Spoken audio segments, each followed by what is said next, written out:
Okay, I'd like to call to order our April school board meeting. We just want to thank all of you for coming tonight. It's really a joy to see all these little faces today. I just said to Dr. Glaze, it's a reminder of why we do what we do. So thank you for coming tonight. We will begin with the Pledge of Allegiance, and I've asked Eric Underwood to lead us. Pledge allegiance to the flag of the United States of America and to the republic for which it stands, one nation, under God, indivisible, with liberty and justice for all. Jennifer, I'd like to point out the night I led the pledge, we had the most audience participation. Well, now you have a job. I like that. Thank you for coming. That's great. Yeah. Okay, our next item on our agenda are comments from the community, and we did not have any. So next is our consent agenda item that we will need to approve. We will have the approval of the agenda, of the minutes from the work session on March 14th, and the regular meeting on March 14th. We'll have approval of claims payroll from both March 17th and March 31st, 2023, and the accounts payable claims from April 11th, 2023. And also the approval of the personnel report, which I will read in just a minute. I need a motion and a second to approve the consent agenda items. I move to approve the consent agenda. Are there any questions or comments? Okay, all those in favor signify by saying aye. Aye. Opposed? Okay, thank you. From our personnel report tonight, April 11th, we have the retirement of Angie Henry from as an elementary teacher at Tipton Elementary School, and the resignation of Daniel Cousineau as the PE teacher of Tipton Middle School. We have a leave of absence for Beth Wolfert, who is the elementary UDL coach at the elementary school, and that was in certified staff. For classified staff, we have the recommendation of Randy Carlisle as the interim school transportation head for the corporation. Okay, next on our agenda is the superintendent's report, and that will be with Dr. Glaze. Thank you very much. And if I could ask Mr. Larison to come on up here. We have a very special honor tonight. And again, like Jennifer said, these are the things that make this all worthwhile. I know, I have all. So Mr. Larison will announce the students' names, and then if you don't mind just kind of standing up here as you get your certificate, and then we're going to do some pictures and some fun stuff and a big rousing round of applause. So. Yeah, thank you. So this is the list of students that scored a perfect score on the iRead score. We'll start with our second graders. We have George Atkinson.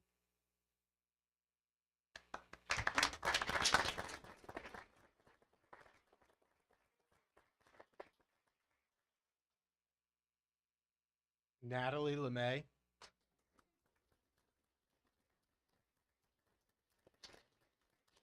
And then now for our third graders, Dawson Campbell.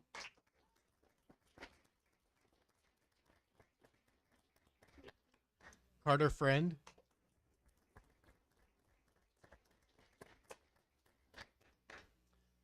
Ella Holmgren.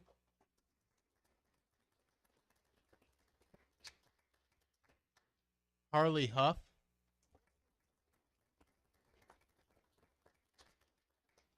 Camden Leach.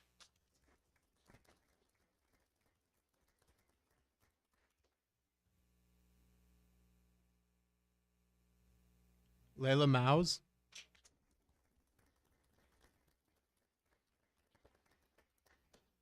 Chloe Miller.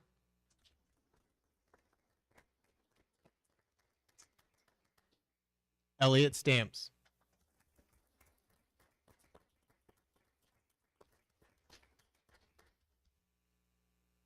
Good job, everyone. First of all, congratulations on a really awesome job on iRead. My goodness, perfect scores are incredible. So let's give these awesome scholars a huge round of applause.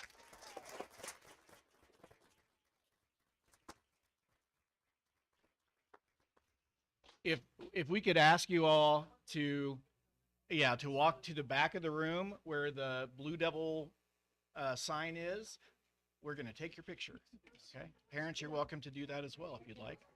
And parents, if you want to leave, you certainly can. If you want to stay for our meeting, you're certainly invited to. Don't all get up at once.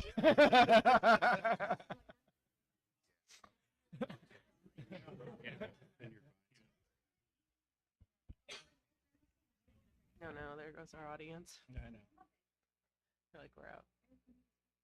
Yeah, it sure thin a crowd, Eric. That was after Clay spoke. Is that a little better crowd size? Is that an average?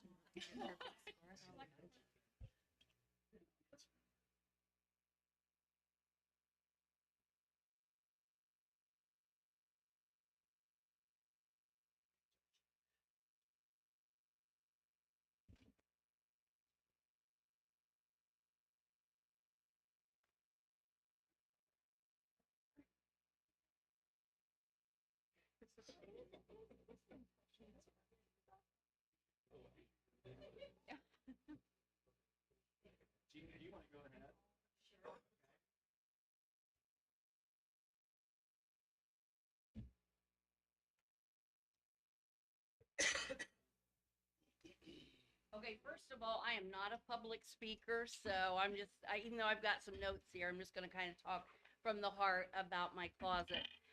My closet came about, and I know we're not a religious school or anything, but my closet came about as a God thing. And that's the only way I can say it. Between that and the community, about 10 years ago in 2013, I had been in a severe car accident. I couldn't walk. I could no longer use my left arm, and I had lost my vision because I was taking so many steroids for I got cataracts at that time. So while I was home for several months, I had the opportunity to watch a lot of TV and did a lot of reading. And for the first time, I really watched the back to school commercials. And there were a lot of them. And I don't know if it's because I didn't notice it before or what, but all the commercials seemed to focus on the fact that if you wear our clothes, you have our shoes, our backpack, you're going to be successful, you'll be more popular, and you're ready for school. And I don't know why. Maybe it was because I was just feeling so lousy, but it bothered me a lot. And I kept sharing with Bob that that's what we're focusing on. I have kids that have never had a new outfit. They've never owned a new piece of clothing. And it just really got to me. So the other thing that was happening, I spent a couple days sitting out in the sun reading my Bible and doing a lot of praying, that I figured at this point I will probably not be able to go back and work with kids again. I don't see, we lived a 2-hour drive, so it was an hour each way, and I kept saying, God, what do you want me to do? I'm 49 years old and I'm not ready to quit working with kids. And I did not hear voices. So don't y'all be thinking that. I did not hear voices, but I've never had a more heartfelt impression in my life. And it was very much from God. And he said, now that I have your attention, you're going to do what I have for you. You wouldn't slow down enough before, but I got your attention now. And prayed and prayed about it and wondered what it was. And about 10 years before that, I had been at Kokomo High School on a tour, and I saw they had this little room, and it was filled with used clothes. And I thought that was really cool, because if a kid came in and needed something, they could go in there and get anything they needed. And it had always been in the back of my mind that I wanted to start something like that.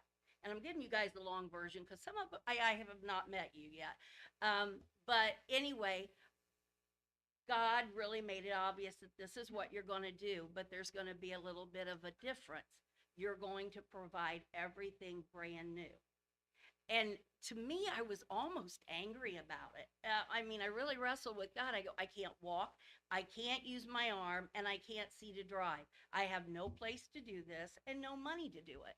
So he made it very clear, if you do what I tell you to do, you will never have to worry about that. And so I have never, it's based on 4 principles, my closet. And I've never strayed from that. And I hope that when I retire someday, that that'll never be strayed from. First thing is, every child deserves to know what it's like to put on a new outfit. Most of us, even if we didn't have a lot growing up, we at least got a new outfit for school and Christmas. And I remember I felt like a different person. Um, Superficial, maybe, but it's reality. And so no child should not have the opportunity to experience that at some point. Also, I wanted a place where kids could come. They didn't have to qualify. Their parents didn't have to figure out the paperwork and put how much money they made and stuff. That wasn't necessary. If I had a teacher, a principal, or parents tell me they needed something, they needed it. Second principle, everything needed to be confidential. That's why I do this by myself, because I don't want anybody to know who comes in there. Little kids in the elementary, if I take them during the day because grandma can't get here, they come running back to their classroom because you can't get the clothes off of them, and they show everybody that innocence. 6th through 12th grade, that's a little different. They want to know, can I come in at 7 tonight so that nobody will be in there and see me? So the confidentiality, I decided then that we would never serve more than one family at a time. We don't just open up at 6 to 8 in the evening and you can come in. I want the parents to come in, gives me a chance to get to know them and work with them a little bit, but also it maintains that confidentiality. Third thing, everything needed to be brand new and free. There would never be a charge for anything. If it's a $300 coat, and trust me, I take the clearance tags off. I have worn the ends of my fingers off because I scrape every one of them. The kid goes, my coat was $220. They don't know that I paid $28 for it, and they don't need to. So, but everything would be free, and a lot of people had trouble with that concept that I wouldn't take anything used, because I had lots of good friends going, but I have really nice clothes. All my clothes are Under Armour for my kid, and it's the idea that they're getting something that has a tag on it. And I've heard it best from little kids saying, you know, the difference between this and Goodwill is nobody ever put this on before. And that's from 2nd and 3rd graders. I hear that. They go, it's got a tag on it. Mom, look, it's got a tag. So that was something that definitely did not want to stray from. And what we set up as part of this third principle, when they came in that first, right off the bat, we decided they needed a jacket or a sweatshirt. Some classrooms are colder than others. And if they go out to recess, they need shirt, pants, package of socks, package of underwear, sports bras for the girls, and Absolutely You gives a haircut voucher to every kid for $15 to come up and get their haircut. So it's kind of like the whole makeover. Within about, I'd say, well, it was actually that fall of the first year, money was coming in at a lot more than I ever imagined. And so we added a winter coat. Once a year, you could get a winter coat. You could still come each semester and get your outfit, but you got a winter coat, hat, and gloves. And then the foundation, God love them, decided to do the shoes for kids and run it through my closet. This is really a big community. I give God all the credit, but I'm telling you, this community is fabulous. They got it so that the kids would get a $40 voucher to go to Shoe Carnival in Kokomo. And I mean, so some of those families, I'm writing $160 voucher for them to use. And I guess the thing that we have to think about, we have a lot of families that don't have any transportation, or they don't have a driver's license, or grandma doesn't feel safe driving the kids to Kokomo. That's too far. So I keep between 125 and 150 pairs of shoes in my closet that are emergency purposes. Little kid blows off the bottom at recess, or they just need to get their shoes there. So it was amazing to me how much the community stepped up and started want to make sure I don't forget any of those. They started supporting everything we were doing. I talked to some business owners when I first thought about it and talked to the Rotary Group and Kiwanis and lots of people. And so many of those people said, I was that kid, Gina. I got bullied because I never had anything new. Or they said, oh, I get what you're saying. I at Christmas, I always got a new outfit in that first day of school. Who doesn't want to wear a new outfit the first day of school? Everybody does. And so that's why we're so busy in July because everybody wants to get the back to school outfit.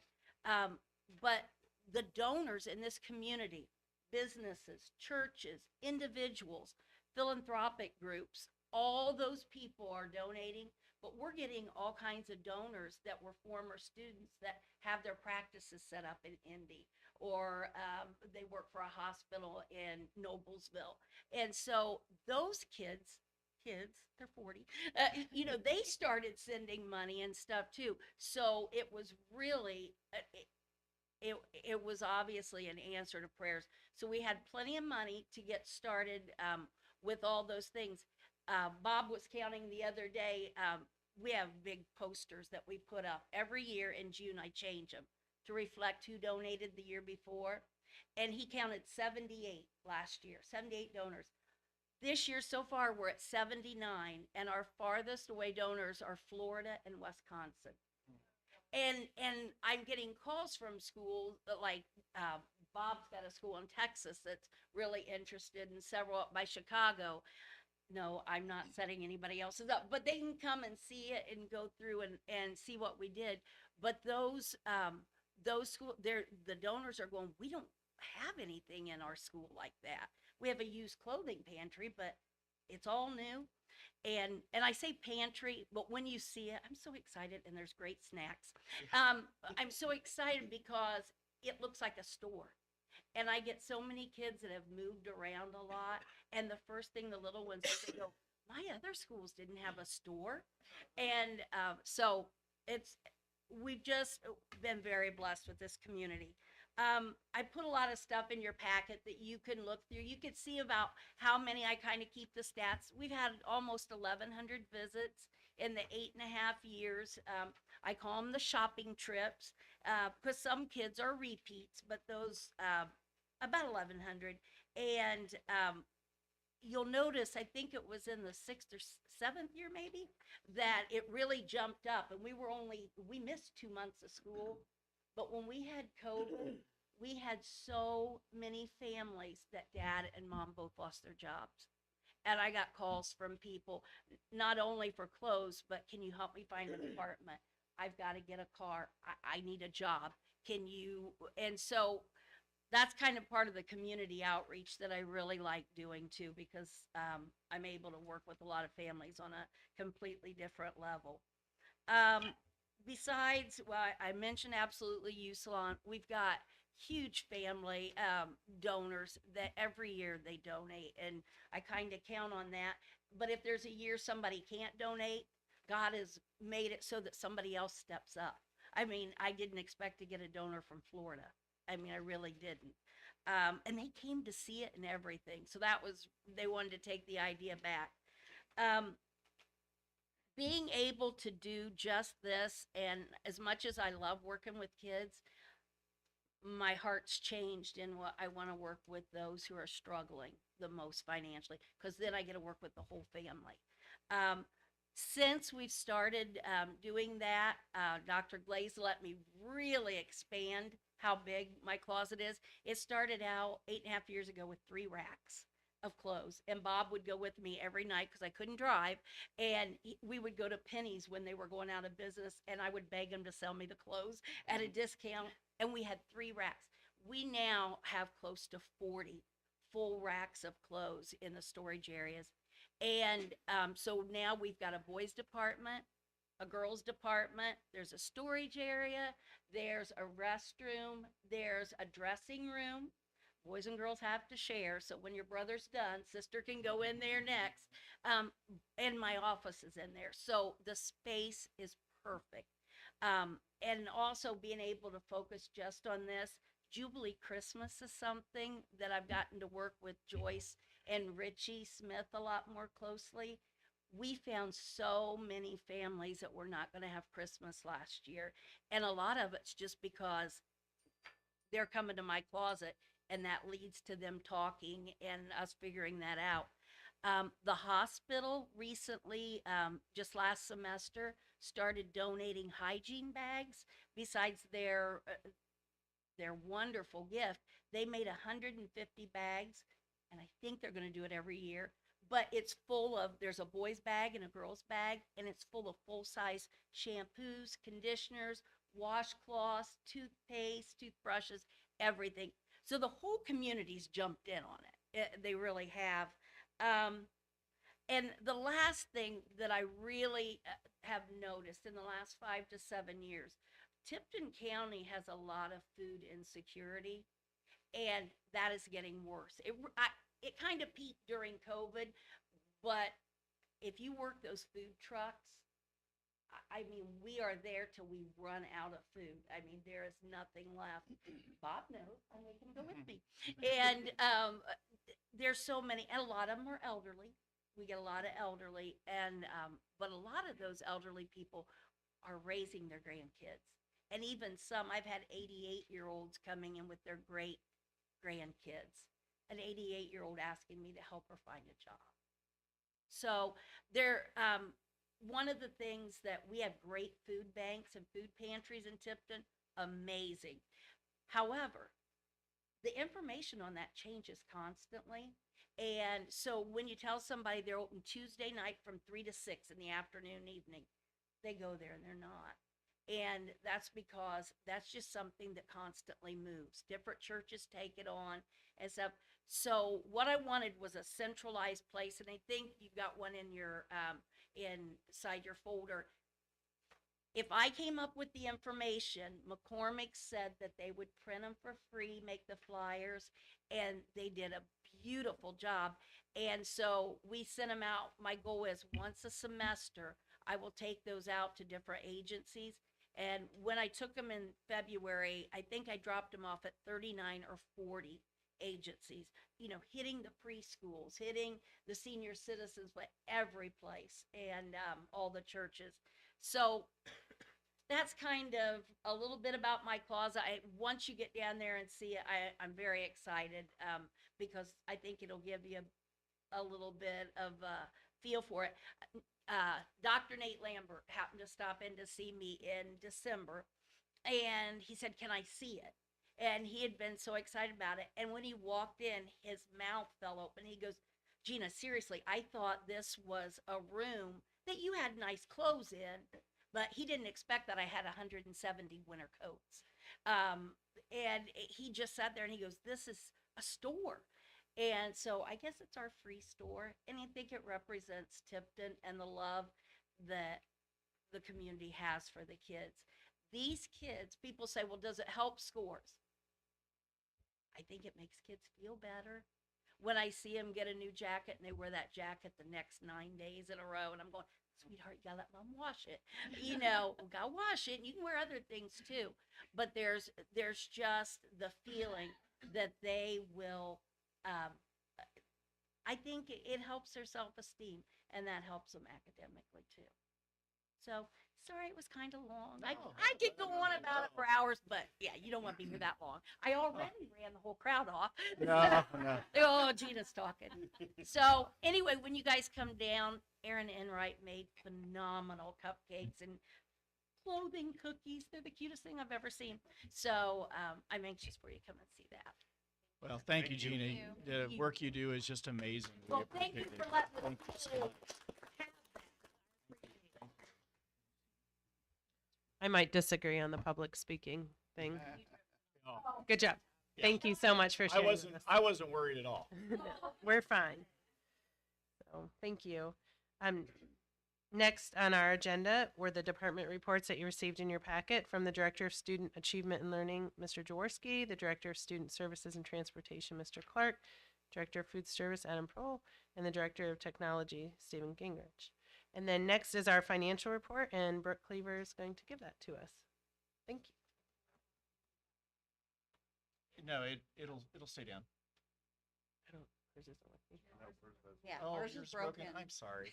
Before Brooke starts, I have one thing that I wanted to say about the department report. Yeah. Jen. I'm sorry. I just wanted to I should have asked say that. thank you to Mr. Prohl. As I read your report, you've had an extensive amount of work, Huh. and I know what I read and just from what I've heard, the amount of work that you have been spearheading along with your wonderful staff. Thank you. Mhm. I have 2 high school students and I haven't heard a blip of difference from a food service standpoint. And thank you so much to you and your staff for keeping things rolling in a vendor strike. It sounds like thank you for what you've done. Yeah, I saw Oh, that. awesome. That's Hey, awesome. nice. Take that. Yeah.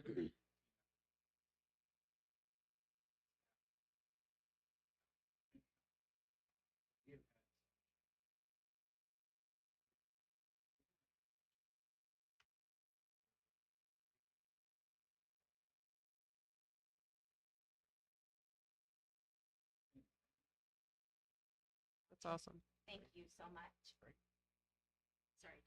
No, I'm glad. I should have asked for questions or comments. Okay. For the finance report, March was our 3 payroll month, and we ended with balances in education, 423,235, operations fund, 375,619, debt service remains at just over 1.1 million, and rainy day over 2.2 million. Expenses in the 3 payroll month obviously exceeded revenue for both the operations fund and the education fund. So operations interest revenue was $35,247. We had the transfer from education for $100,000, and then some miscellaneous reimbursements. As you note and probably looked at the fund report, we still have some transfers to make to finish paying that greenhouse fund down in the amount of $170,000. We were originally expecting the buses to be delivered after June 30th. But we did receive notification that one of our activity buses will be coming in later this month. So we'll have to write that check upon delivery and approval of that. So that'll be $88,383. We should be expecting partial property tax distributions in April, May, and then with the spring settlement by mid to late June. To help with cash flows, circuit breaker we talked about earlier. That actual circuit breaker report figure will come out at the end of April or early May. When the budget is prepared in 2022 for this year, the DLGF provides that estimated figure based on the data they have available. They've estimated us to lose $684,850 in revenue this year in the operations fund. Should that estimate come in higher, then we would have to scale back on appropriation and spending. And then, of course, we're always monitoring revenue. The actual property tax cap loss for last year was $492,265, so just under a $200,000 difference. And before I came over, I ran a revenue report to look at property taxes, the tax we get from license excise, commercial vehicle tax, and financial institution tax. And last year we brought in $3.5 million. With the way the budget is going this year, even though we had the growth quotient last year, they said our levy could grow by 5%. When I tally up all that we're expecting this year, so the levy minus the circuit breaker plus the CVIT, license excise, and FIT, it'll be $3.3 million. And that's if everyone paid every single cent owed. Some people don't always. So I'm trying to get a historical figure from the county to see what that collection rate is. Is it 95% of people typically pay? Is it more? Is it less? Just to get an idea of what that looks like. And then as a side note, State Board of Accounts, we did receive their invoice here in the last 2 weeks. Their budget or their audit costs came in at $26,939. And we came in under budget because we have a great team that helped me get through that. So I appreciate their help. The food service or child nutrition portion of that was $11,268. And if we can seek reimbursement for that, we have to get permission from the state and then make sure we have funds in the school lunch fund to reimburse operations for that. We'll do that.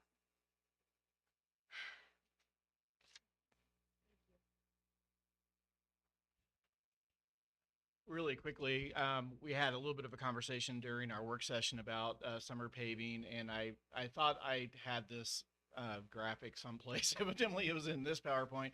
Anyway, you all have this as far as board members, but the people in the audience, you people in the audience didn't get to see that. Anyway, that's just kind of what we were talking about with summer paving and some of the different zones we were looking at as far as doing some of our paving work. I want to congratulate Melissa Kikta for being nominated for the IASP District 5 Principal of the Year. And she will, her name will go with others that from Boone, Hamilton, Howard, Madison, Miami, and Tipton County. And they will decide who is going to be the District 5 Principal of the Year. So congratulations on your nomination. That is fabulous. Done. I wanted to thank our great elementary teachers for attending a conference over their spring break. They're awesome people. This was the RTI at Work, which is Response to Intervention. This is up at Grand Rapids, Michigan. So I wanted to thank all of them for attending, and I think that it is has been a great opportunity, and I hear that they presented on what they learned to the teachers in their staff meeting this afternoon, and all is going well. So thank you for doing that.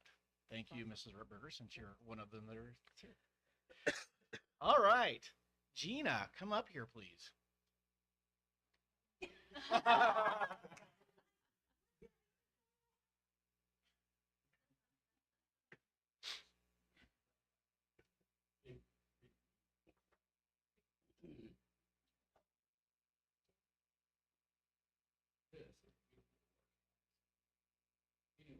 We would like to recognize you as the 2022 Tipton County Samaritan Heart Award winner. And congratulations on that. And you truly have a heart for the kids here in this county and this district. And just appreciate so much and what you continue. Thank you.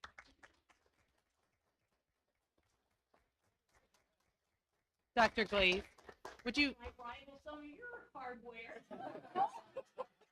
can I take a, Dr. Glaze, could I take a picture of the two of you Oh, together? of course. Sure. Of course. That would be awesome. Got it. Thank you. Congratulations. Okay. Yeah.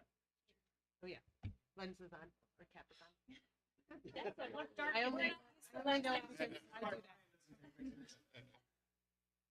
I bet. Happen often. Awesome. So congratulations. Thanks. So well deserved. Cool.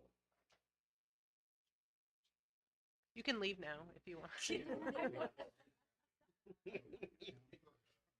You can go sit down. Okay, and we'll move on along. Just to let you know, with the middle school building project, right now we're in the state approval status. Should not be anything that should take too long.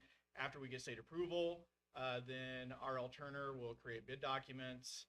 We'll advertise the bids, and they're probably going to be in the Kokomo paper, Indianapolis paper, and they often do a Fort Wayne area for the advertisement of the bids. And plus, there's a website where all of that information is located, which contractors can see what's out there and available. So what we're going to, I mentioned in our weekly update that we would have a special meeting in May for approval of the bids and alternates. And I do appreciate the willingness for people to have that extra meeting. We just needed an extra couple of weeks to make sure that we had enough people that would review the bids and make sure that we get the best price possible for the projects that we're looking at. And then after that, we will, Brooke and I will get to sit on a fun and exciting phone call where they give us our credit rating and they talk to us about finances and all that fun business.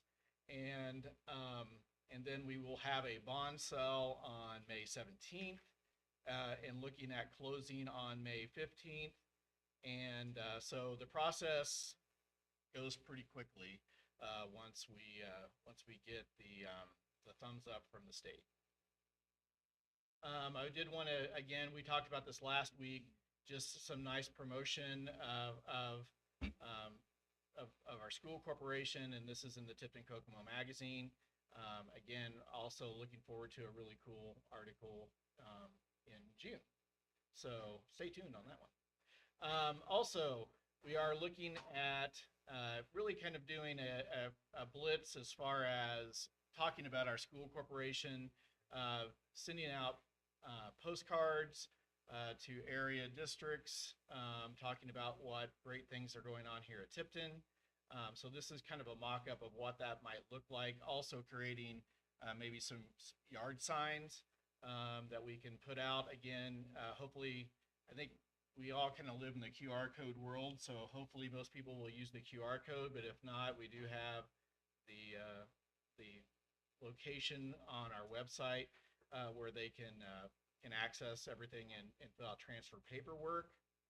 This would be the back of the postcard that just kind of highlights some of the really cool things that are going on here. So anyway, that's something that we're continuing to talk about and something that we're working on as part of our public relations. And again, just trying to promote the district and trying to get more and more folks here. And I do have a really cool landing page to show you. This is brought to you by our incredible tech person in the back, Bianca, and she does fabulous work. This is our landing page. So when you scan the QR code, you go to this page, and it has all kinds of cool pictures and all kinds of cool information about Tipton. And we just really want to make sure that, you know, people really get the idea that, you know, we're a small school, but by golly, we're doing a lot of cool things. And so at your leisure, if you would want to, I have my screen spread out, so it's kind of made everything look a little funky on here because I can tell Bianca's like, oh my gosh, that's not on center. But, but anyway, it really is, but I have my screen set up where it's a little bit wider. So anyway, and then just, you know, I love the whole idea, you know, the place you belong, and then just some really cool quotes and some great information here about why you should choose Tipton. And again, I can't thank Bianca enough for doing this, and it's very well done. And then you can click here, and that's our transfer application, which is on a JOT form. And so essentially parents can fill this out. It immediately goes to the principal, which of building that they're interested in registering, and then it comes to me for approval, and then they get an email at the end that says, congratulations, you're now Blue Devil, or something like that. So anyway, so there's been some work behind the scenes going on with that. And again, thank you, Bianca, for your hard work in making all of that happen. And I think that is, Kindergarten Roundup. Don't forget Kindergarten Roundup, April 21st, coming to a theater near you. Again, it's, you know, we love the fun that we have with Kindergarten Roundup, and looking forward to seeing our new little kindergartners coming. So that's it for me. Okay, thank you. Okay, next on our agenda is old business, and we don't have any, so we'll move right along to new business. Tonight, we need to approve the bids for the 2023-2024 fertilizer and spraying. Bids for fertilization and spraying were advertised and received. One bid was received. Last year's accepted pricing compared to the current bid is outlined in the recommendation memo. List Lawn Care has been used in the past, with the quality of work and product being very consistent. It is recommended that the board award the bid for fertilization and weed spraying for 2 years, 2023 and 2024, to List Lawn Care Incorporated. Need a motion and a second to approve the bid. I move to approve the bid for the 2023-2024 fertilizer and spraying as recommended. Second. Are there any questions or comments? Okay, all those in favor signify by saying aye. Aye. Opposed? Okay, we need to approve the bids for mill and fill, crack fill, and sealing of parking lots for the summer of 2023 In February, bids were solicited for mill and fill, crack fill, and sealing of our corporation parking lots. Bid specifications included crack fill, mill. This is like a tricky one. You know I that. know, sorry. Especially when you have a cold. Okay, let's try again. Right, sorry. Specifications included crack fill mill and fill for the entire campus. Sealing for bus barn parking lot and bus barn road, middle or high school back parking lots, elementary parking lot, middle, high school, front parking lots, and the entire campus. We received 3 bids, which were included in our packet.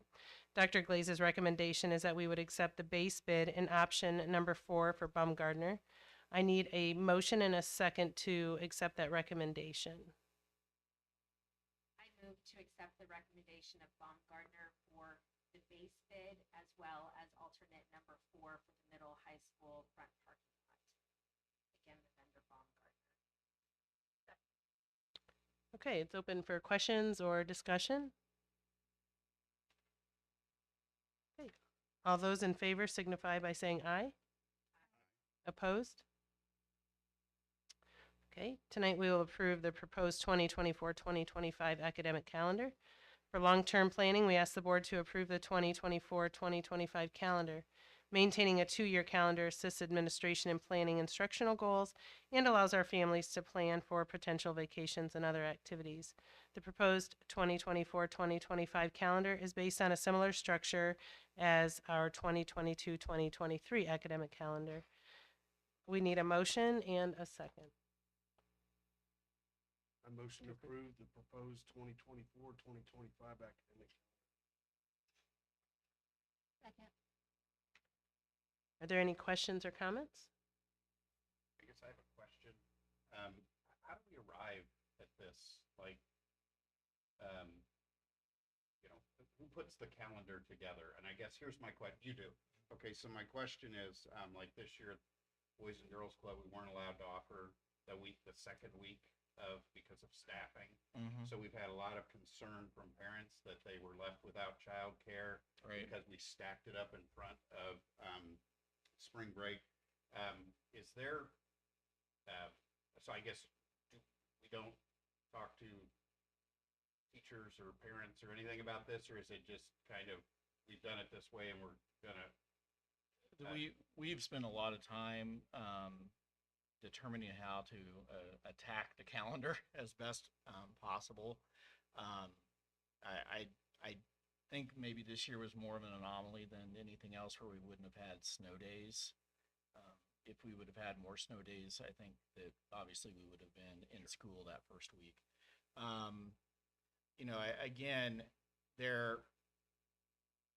I did send it to our teachers association and had them review. They gave some suggestions, which we always appreciate.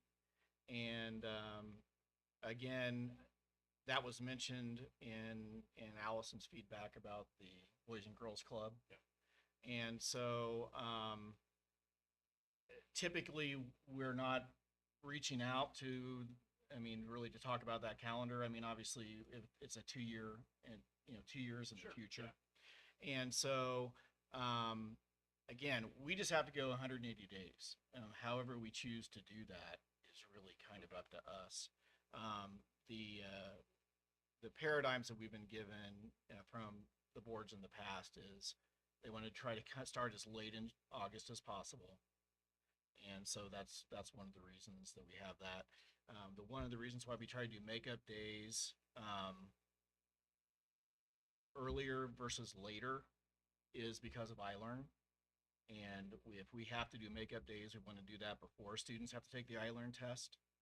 And so that was one of the reasons why they were stacked before spring break. There are a lot of different ways that this can be done. Okay. I was just curious honestly, as to how yeah. we got there because Yeah. we had feedback that it was hard on families Mm-hmm. who didn't go somewhere, right? Right, So having 2 right. weeks of childcare to our families was Mhm. difficult, and it is an anomaly this year. We've had, Right. this palm spring winter, if you will. Yeah. But I just wondered what the process Sure, was sure. and that kind of thing. So thank you. for Yeah, that clarity. absolutely. Thank you. Absolutely. And I'll offer too, Rob, we as a board helped create the calendar that we have this year Okay. and next year and got to have input on it. I think just this year, since It's kind of a new thing. We hadn't Gotcha. reviewed it yet, but in the past we have kind of helped given suggestions as well. Okay, perfect. So- Thank you. Okay, any other questions or comments? Okay, all those in favor of approving the academic calendar for 2024-2025 signify by saying aye. Aye. Opposed? Okay, thank you, that passes. Lastly, we have the consideration to approve property and casualty insurance and risk management premium quotes. In your packet is the school insurance summary review from USI Insurance Services. Our property and casualty is due for renewal April 26, 2023. We had an 8% increase over last year due to inflation, our recent renovations, and additional employees' buses due to our move to all corporation buses and routes. The overall increase is $13,898 to a grand total of $175,543. It is recommended for board approval as written. Do I have a motion and a second? I move to approve the property and casualty insurance and risk management. I'll second it. Okay, are there any questions or comments?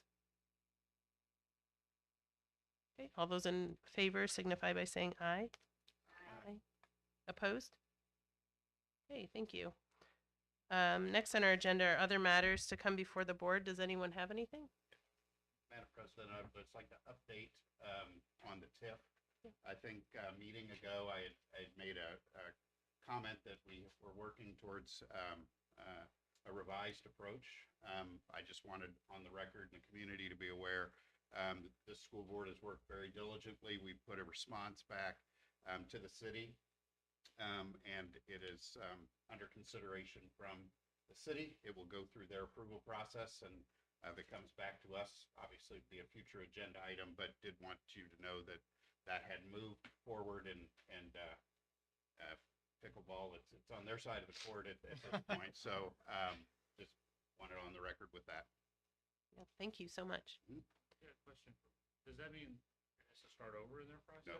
No, they have to approve our interlocal agreement that we've sent back. I guess my question is, who's they? The RDC. RDC. RDC. Yeah. And yeah. city council. City Council. council and the So RDC. it has to go back to them. Yep. Yes, Yeah, yes. but it doesn't go back through that whole process. No, It's but just our changes. In the new format. it goes to- Are there any other matters? Okay. All right. We have advisory committees coming up on April 17th. We'll have the Personnel Committee, May 15th, Student Achievement, and in June will be the Business Affairs Committee. Our schedule of events on April 17th, I just said, will be the Personnel Committee meeting. April 18th is when the iLearn window opens. April 20th is the meeting for Tipton Ambassadors graduation at 9. April 21st is e-learning day for students. May 5th is when the iLearn window closes. May 8th is when the ISBA has their spring regional meeting.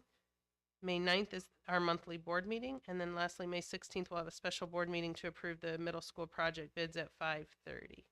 So I think that's all for this meeting. I just need a motion and a second to adjourn this meeting. I move to adjourn the meeting. Second. All those in favor signify by saying aye. Aye. Opposed? Okay, thank you so much for coming. Thank you all. I know that Gina's waiting down at my closet with treats in hand